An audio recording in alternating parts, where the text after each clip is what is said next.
Inabutan kong abala sa paglilinis ang mga tauhan ng Don Alejandro Roses Senior Science and Technology High School sa Quezon City.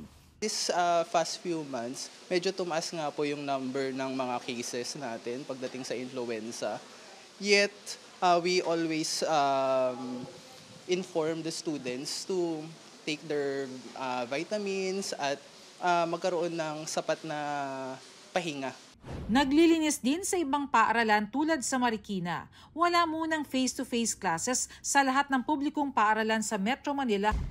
Inutos yan ng DepEd para sa disinfection at sanitation ng mga paaralan dahil sa tumataas na kaso ng influenza-like illnesses o mga sakit na pangtrangkaso ang sintomas. Marami pong nag-a-absent, especially dun sa pangalawa kong anak na sa school nila. Maraming lumiliban ng classes, gawa ng may mga sipon. Ayon sa Department of Health, edad 5 hanggang 14 na taong gulang ang karamihan ng mga kaso ng influenza-like illnesses. Kaya naman mahalaga raw na hindi napapasukin sa paaralan ng isang bata kung merong sintomas, gaya ng ubo, sipon at lagnat para hindi na kumalat ang sakit.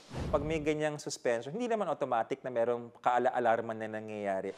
Ayon sa Department of Health, kabilang sa 3 pangunahing dahilan ng pagtaas ng influenza-like illnesses ang sintomas ng rhinovirus o common cold. Payo ng DOH magsuot ng face mask, regular na maghugas ng kamay at alagaan ng katawan. Mas importante yung hygiene at ang mga estudyante na meron nararamdaman, kapag meron pong nararamdaman, wag na hong papasukin.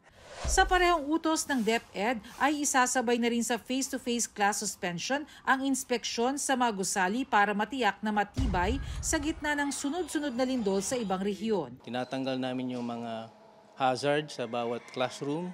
Kinukulayan din namin yung mga nag-fade ng mga arrows namin for evacuation. At magdi-disinfect din po kami. Para sa GMA Integrated News, Bernadette Reyes, Nakatutok, 24 Oras.